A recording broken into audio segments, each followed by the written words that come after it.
Entertainments Santosh గారు ఆయన passion అన్నాడు. అంటే ప్యాషన్ జనరల్గా సినిమా ఇండస్ట్రీకి ప్యాషన్ లేకుండా ఎవరు రారు. సరే, ఆ ప్యాషన్ అనే పదం మరి ఇంగ్లీష్లో ఆయనకి సాఫ్ట్వేర్ కదా, అది బాగా నచ్చలేదేమో. నిజంగా చెప్పంటే ఆయన పిచ్చితో వచ్చాడు అనుకోవాలా. సో ఆ ఇదితోనే ఎవరైనా సినిమా ఇండస్ట్రీకి వస్తారో, వచ్చి ఎంతో కష్టపడ్డాడు ఈ సినిమాని రిలీజ్ చేయడానికి. ఎంతో కష్టపడి వేయి ప్రయాసాలు వచ్చి తర్వాత పబ్లిసిటీ కూడా బ్రహ్మాండంగా చేశాడు. టైటిల్ కూడా మంచి టైటిల్, రాజధాని రౌడీ అని పెట్టాడు. యాష్ ఆల్రెడీ కేజీఎఫ్లో బాగా ఫేమస్. అలాగే మన బిందాస్లో షీనా అని ఆవిడ హీరోయిన్గా చేసింది. సో ప్రతి దాంట్లో లవ్ స్టోరీల్లో మామూలుగా అమ్మాయి తల్లి తండ్రి అడుగుతారు వాడు ఎట్టా పోషిస్తాడని ఎన్నో అని. ఈ సినిమాలో డైరెక్ట్ హీరోయిన్ అడిగింది నువ్వు ఎట్టా పోషిస్తావరా నన్ను అని.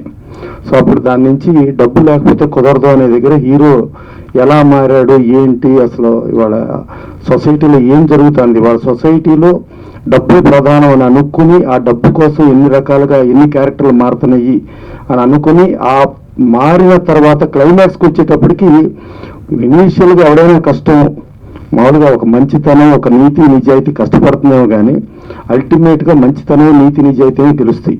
ఈ డబ్బే ప్రధానం అనుకున్నది మన క్లైమాక్స్లో ఆటోమేటిక్గా ఇబ్బంది పడుద్ది. సో అలాంటి ఇతివృత్తంతో ఒక రాజధాని రౌడీ చేశారు. యాష్ ఆల్రెడీ ఆయన గురించి హీరోగా మనం చెప్పక్కర్లేదు. ఆల్రెడీ వరల్డ్లో పాన్ ఇండియా స్టార్గా ఆయన ప్రూవ్ అయ్యాడు. అలాంటి సినిమా చేసి మళ్ళీ మనకు పక్కన ప్రకాష్ రాజ్ గారు ఉన్నారు, మంచి కాస్టింగ్ ఉంది. రాజు గారు డైరెక్షన్ కూడా బాగా చేశాడు, పిక్చర్ కూడా లావిష్గా చేశారు. సరే, ఇంకా నైజాంలో 94 థియేటర్లో రిలీజ్ చేయడం అంటే మామూలు విషయం కాదు. అందుకే నైజాంలో మామూలు మనోళ్ళు చాలా పెద్ద పెద్ద బ్యాచ్లు ఉండి అది కాదు ఇది కాదు అని మాట్లాడేదిలో ఇవాళ సంజీవ్ 94 థియేటర్లు ఈ సినిమా రిలీజ్ చేయడం అంటే మామూలు విషయం కాదు. ఇక థియేటర్లకి జనం థియేటర్లు మూసేస్తున్నారన్నారు. థియేటర్లు మూయట్లేదండి, ప్రేక్షకులు లేక థియేటర్లు వస్తున్నారు. ప్రేక్షకులు ఎందుకు లేరు? మన ఇష్టానికి టికెట్ రేట్లు పెంచేసి ప్రేక్షకులకు ఒక యూనివర్సల్ సినిమా, అన్ని రకాల ప్రేక్షకులు అందరికీ మన సినిమా అనేది ఎంటర్టైన్మెంట్ ఒక చీపెస్ట్ ఎంటర్టైన్మెంట్ నుంచి లగ్జరియస్ ఎంటర్టైన్మెంట్గా మనం మార్చడం మూలంగా ఇప్పుడు ఓన్లీ 2 సెక్షన్లు, ఒకటి మాస్ సెక్షన్, ఒకటి యూత్ సెక్షన్. మాస్ సెక్షన్ స్టార్ల సినిమాలకు వెళ్తారు, యూత్ సెక్షన్కి ఏమో యూత్కి ఏం కావాలో ఆ సినిమాలకు వెళ్తారు. అలాంటి పరిస్థితి మనం ఇండస్ట్రీ పరంగా మనం ప్రభుత్వంతో కూడా మాట్లాడి మనం ఇలా చేసాం. అలా కాకుండా ఒక రీజనబుల్ టికెట్ పెట్టి రీజనబుల్లో క్యాంటీన్ వసతులు కల్పించి ఇవన్నీ చేస్తే యూనివర్సల్ ఆడియన్స్ వస్తారు. ఒక సినిమా చూసుకుంటే స్పైడర్కి రాయలసీమలో కొంత కలెక్షన్లో తగ్గిన తర్వాత రేట్లు 50% డ్రాప్ చేయగానే ఇమీడియట్ కలెక్షన్ పెరిగినాయి. అందుకని ప్రేక్షకులు ఎప్పుడు సినిమాని ఆదరిస్తారు. కానీ ప్రేక్షకులు రాకుండా మన ఇండస్ట్రీ పరంగా ప్రభుత్వ పరంగా మనం చేసిన దాన్ని మనం సరి చేసుకుని మళ్ళా ప్రేక్షకులు ఏంటంటే సినిమా చూడాలంటారు. మన సూరజ్ బర్జాత్య వాళ్ళ ఫాదర్ చెప్పారు, రాజ్ కుమార్ బర్జాత్య, తెలుగు ప్రేక్షకుడు ఎట్ ఏ టైం 6 సినిమాలు చూస్తాడు.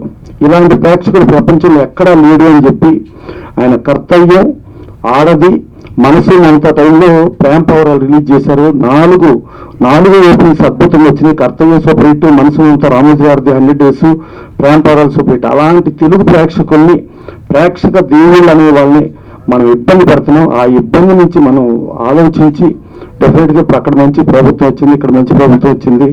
మళ్ళీ నంది అవార్డ్స్ ఒకటి తీశారు.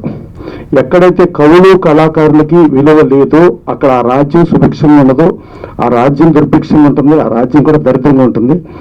అలాంటి నంది అవార్డ్స్ మళ్ళీ 2 గవర్నమెంట్లు, ఇక్కడ తెలంగాణలోనూ రేవంత్ రెడ్డి గారు గద్దర్ అవార్డ్స్ చేస్తా ఉన్నారు, ఆంధ్రాలో మళ్ళీ నంది అవార్డ్స్ స్టార్ట్ అయ్యి ఇదంతా అయితే కవులు కళాకారులకు గుర్తింపు ఉండి మన సినిమాలకి మన కళ్ళకి గుర్తింపు రోజున రాజ్యం సుభిక్షంగా ఉంటుంది. డెఫినెట్గా ఇవన్నీ చేస్తూ ప్రేక్షక దేవుళ్ళని మనం చంపకుండా కాపాడితే ప్రేక్షక దేవుళ్ళు మన కాపాడతారు.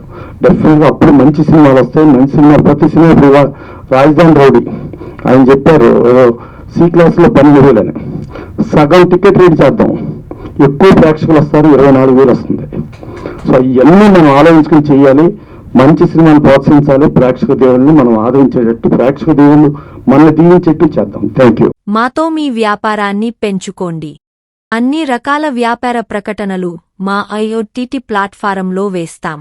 అతి తక్కువ ఖర్చుతో మీ వ్యాపారం నిమాతో ముందుకు తీసుకువెరతాం. అన్నింటిలో మీ వ్యాపారం ప్రచారం చేస్తాం. మీ వ్యాపారం మా ప్రచారం. మీ వ్యాపార ప్రకటనల కోసం ఈ నంబర్కి కాల్ చేయండి.